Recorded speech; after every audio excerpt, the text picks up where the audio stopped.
সুপ্রিয় দর্শক, আসসালামু আলাইকুম। আপনাদের সবাইকে স্বাগত জানাচ্ছি এখনকার আলোচনায়। আপনাদের সঙ্গে আছি আমি সিরাজুল ইসলাম। দর্শক, ইরানের পক্ষ থেকে একদম সুস্পষ্ট ঘোষণা দেওয়া হয়েছে খুব জোরালো কণ্ঠে। আমেরিকা ইরানের উপর থেকে নিষেধাজ্ঞা প্রত্যাহার করতে বাধ্য হবে এবং ক্ষমা চেয়ে মধ্যপ্রাচ্য অঞ্চল ছাড়তে বাধ্য হবে।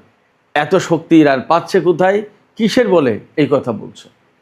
এপাশে ইরানের জাতীয় সংসদের স্পিকার বাকের কলিবফ বলেছেন, মধ্যপ্রাচ্য অঞ্চলের প্রতিবেশী যে সমস্ত দেশ তারা ইরানের সাথে যোগাযোগ করছে, তাদের পক্ষ থেকে বার্তা পাওয়া যাচ্ছে নতুন মধ্যপ্রাচ্য গড়ার বার্তা, নতুন আঞ্চলিক ব্যবস্থা গড়ার বার্তা। তাহলে কি আমেরিকা মধ্যপ্রাচ্য থেকে সরে যেতে বাধ্য হচ্ছে অথবা সরে যাচ্ছে এমন কোনো কথা? এদিকে সিরিয়ায় ইসরায়েল হামলা চালিয়েছে, একজন আহত এবং সিরিয়ার পক্ষ থেকে ব্যাপকভাবে নিন্দা জানানো হয়েছে। নতুন করে খবর বেরিয়েছে মক্কা চুক্তিতে সিরিয়া যুক্ত হতে পারে, সেই প্রক্রিয়া চলছে। প্রশ্ন হচ্ছে, সিরিয়া তো নেতানিয়াহুর সাথে লিয়াজমেন্ট করে, সিরিয়ার বর্তমান যে প্রেসিডেন্ট আহমেদ আল সারা, নেতানিয়াহুর সাথে লিয়াজো মেনটেন করে তারা ক্ষমতা আসলো। তুরস্কের সাথে তাদের ভালো সম্পর্ক ছিল, তুরস্কের সাথে ইসরায়েলের ভালো সম্পর্ক ছিল। গোলমালটা লাগলো কোথায়, কী কারণে সমস্ত সব কিছু বদলে গেল, বিগড়ে গেল? এবং এই বিগড়ে যাওয়া, বদলে যাওয়ার যে ধরন আমরা যা দেখতে পাচ্ছি, তাতে মনে হচ্ছে তুরস্কের সাথে নেতানিয়াহুর বা ইসরায়েলের একটা বড় ধরনের সংঘাত শুরু হতেই পারে। এই যে সংকট, এই যে আশঙ্কা, এই যে শঙ্কা তৈরি হলো কেন, এর মূল কারণ কি, পেছনের কারণ কি? সুপ্রিয় দর্শক, চলুন আজকের ভিডিওতে এই বিষয়গুলো নিয়ে কথা বলি এবং ইসরায়েল আর তুরস্কের ভেতরে এই রকমের বড় টানাপোড়েন কেন সৃষ্টি হলো, কী কারণে সম্পর্ক তেতে উঠলো, পেছনের কারণ কি, ভেতরের কারণ কি, অন্তর্নিহিত কারণ কি, চলুন আমরা বোঝার চেষ্টা করি। সবার আগে বলে রাখি, যদি ভিডিও ভালো লাগে তাহলে লাইক, কমেন্ট, শেয়ার করবেন আর চ্যানেলটি সাবস্ক্রাইব করে সাথেই থাকবেন। দর্শক, চলুন আমরা বিস্তারিত আলোচনা করি।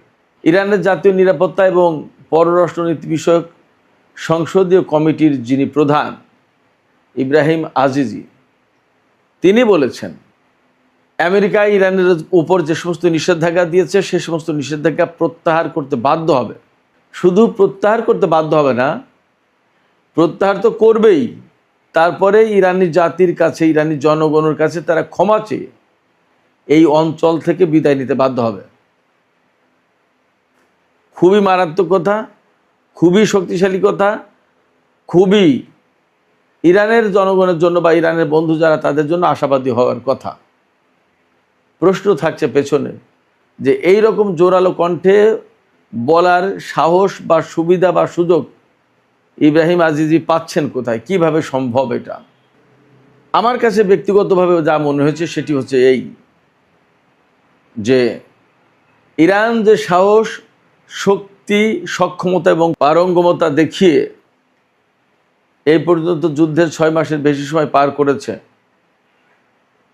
এবং আমেরিকাকে ইরানের বিরুদ্ধে যুদ্ধ বন্ধ করতে বাধ্য করেছে,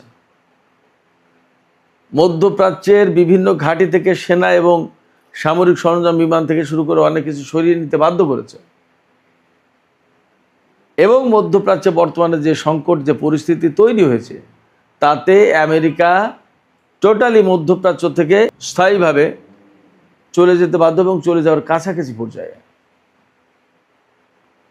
শুধু তাই না, ইরান এই 6 মাস খুব ভালোভাবে যুদ্ধের ভেতর দিয়ে পরীক্ষা নিরীক্ষা করেছে আমেরিকার কোথায় কোথায় দুর্বলতা, দুর্বল পয়েন্ট কোথায় এবং কীভাবে কী করা হবে, কি করলে কি হয়, এইগুলো সব ক্লিয়ার চিত্র ইরানের কাছে ভেসে উঠেছে।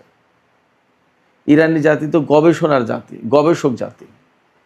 তারা এই সাইকোলজিগুলো, এই রিয়েলিটিগুলো একদম হাতে ধরে পরীক্ষা নিরীক্ষা করে দেখার ব্যবস্থা করেছে। এবং আপনারা খেয়াল করেছেন আমেরিকার প্রায় সব ধরনের বিমান ইরানের মাটিতে ভূপাতিত হয়েছে এবং ইরান শুটডাউন করেছে। এবং প্রচণ্ড যুদ্ধের ভেতরে যখন তারা একেবারেই ইরানের গভীর অভ্যন্তরে গিয়ে একটা অভিযান চালালো, সেই অভিযান দিব্যি ব্যর্থ করে দিল ইরানের জনগণ, পুলিশ, আইআরজিসির লোকজন, এরা মিলে। ভাবা যায় এটা কি কোনো সাধারণ কথা? ইরান এই গত 6 মাস ধরে পরীক্ষা নিরীক্ষা করেছে যে আমেরিকার কোথায় দুর্বলতা, কোথায় তারা ভালো পারে, আর ইরানের কোন জায়গায় কি করতে হবে, একেবারে খুব ভালো করে ধীরে সুস্থে ঠান্ডা মাথায় বুঝে নেওয়ার চেষ্টা করেছে। এখন তারা সামরিক ডক্ট্রিন পাল্টে ডিফেন্সিভের জায়গায় অফেন্সিভ, আক্রমণাত্মক, এবং আজকে জোরালোভাবে ঘোষণা দিয়েছে। কয়েকদিন আগে তো পুরস্কার ঘোষণা করেছিল, আজকে এই সামরিক ডক্ট্রিন পরিবর্তনের যে ঘোষণা, সেই ঘোষণার সময় বলেছে যে ইরানের সামরিক বাহিনী ঘোষণা করছে যে কোনো মার্কিন সেনাকে হত্যা বা জীবিত ধরে দিতে পারলে $30,000, মহিলারা ধরে দিতে পারলে পুরস্কার হবে দ্বিগুণ, কোনো অস্ত্র যদি উদ্ধার করতে পারে সেই অস্ত্র পয়সা দিয়ে কিনে নেওয়া হবে, এবং সেই অস্ত্রকে যে ব্যক্তি মার্কিন বাহিনীর অস্ত্র ছিনে নিতে পারল তার নাম লিখে জাদুঘরে রাখা হবে।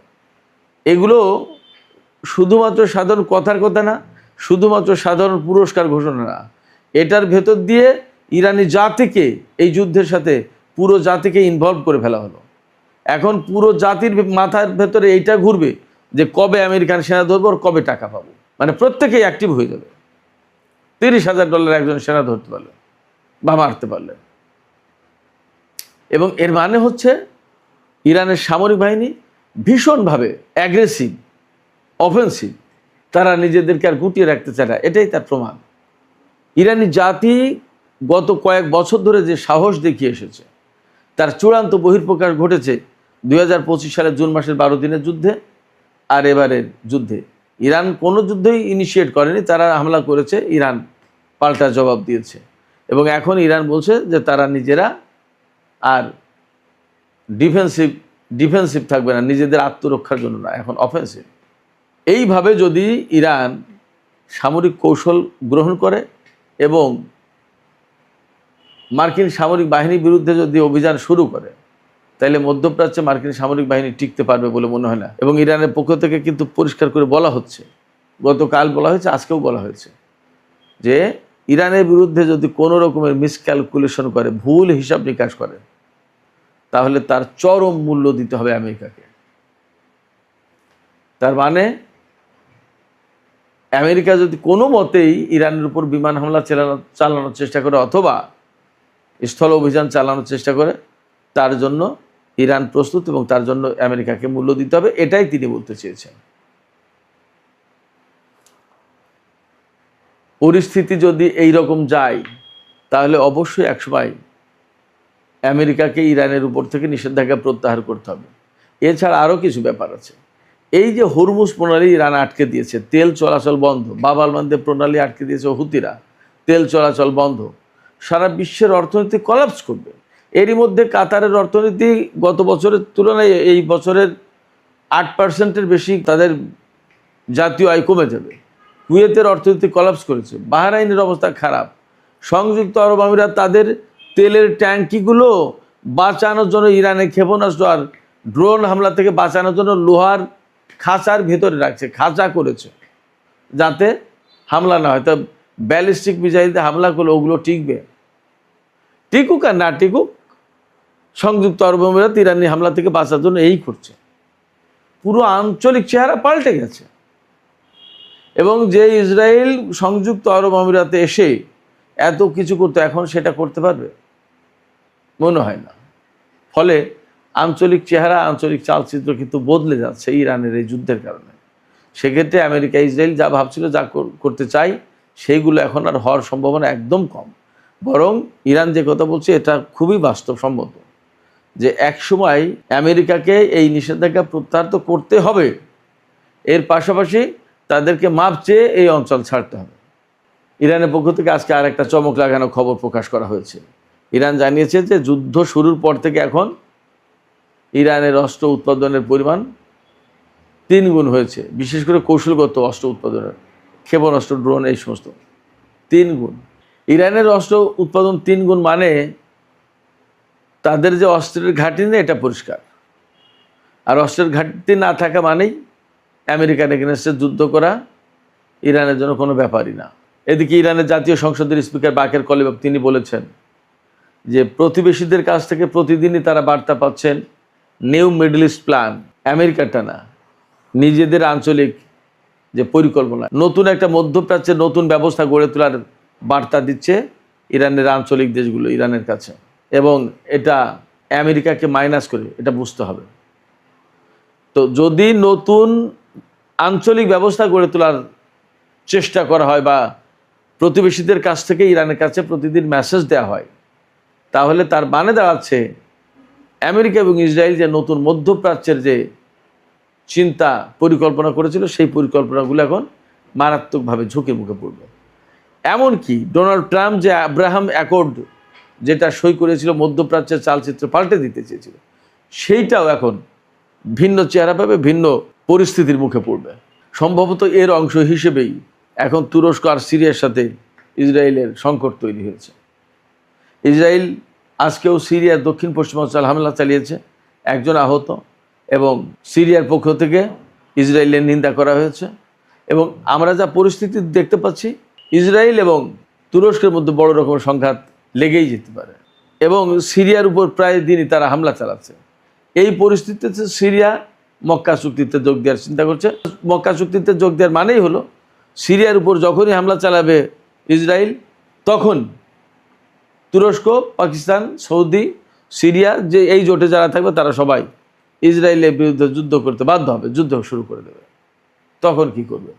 এবং সম্ভবত তুরস্কের অবস্থানে সিরিয়ায় যে হামলা চালিয়েছে ইসরায়েল, সেই হামলার প্রতিশোধ নিতে গেলে এক ধরনের জটিলতা আছে তুরস্কের সামনে।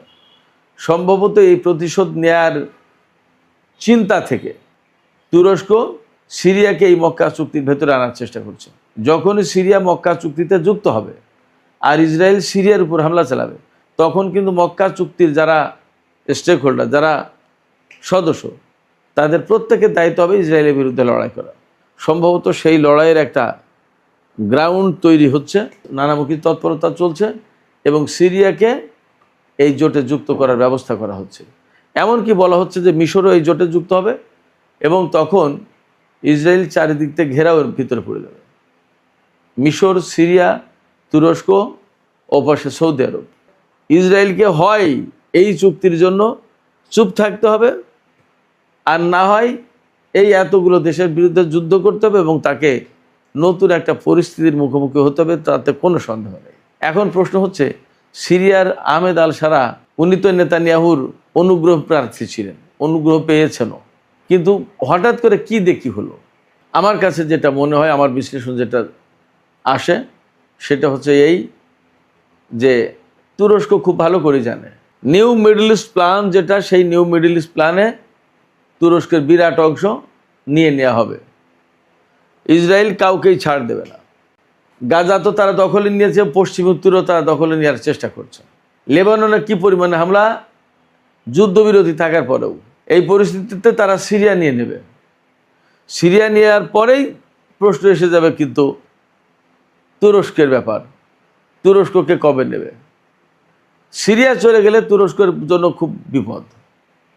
অতএব তুরস্ক নিজের অস্তিত্ব টিকিয়ে রাখার জন্য এখন সিরিয়াকে দিয়ে ইসরায়েলের বিরুদ্ধে কিছু কাজ করাবে। Israel new middle east plan বাস্তবায়নের জন্য এত বেশি সিরিয়াস কেন? সিরিয়াস এই কারণে যে ইহুদিদের রাষ্ট্র কোনোদিন ৭৫ বছর থেকে ৮০ বছরের বেশি টেকেনি। এই ইসরায়েল রাষ্ট্র প্রায় সেই মেয়াদের কাছাকাছি। নেতানিয়াহু মরিয়া হয়ে উঠেছে ইসরায়েল রাষ্ট্রকে, ইহুদি রাষ্ট্রকে টিকিয়ে রাখার জন্য। শুধু টিকিয়ে রাখে না, বরং বিস্তার ঘটানোর চেষ্টা করছে, এবং পুরো অঞ্চলকে একদম ত্রাহি ত্রাহি অবস্থায় রেখেছে, থরকম্প করে দিয়েছে। পুরো অঞ্চলকে ভীত সন্ত্রস্ত করে তুলেছে। এই জায়গায় তুরস্ক দেখছে সিরিয়াকে দখল করে নিলে 2 দিনের ভেতরে তুরস্কের বিরুদ্ধে হামলা চালাবে এবং তুরস্কের অবস্থা খারাপ করে দেবে। তখন কি করবে? এই জায়গা থেকে তুরস্ক ইসরায়েলের বিরুদ্ধে এখন অবস্থান নিতে বাধ্য হচ্ছে নিজের অস্তিত্ব টিকে রাখার জন্য।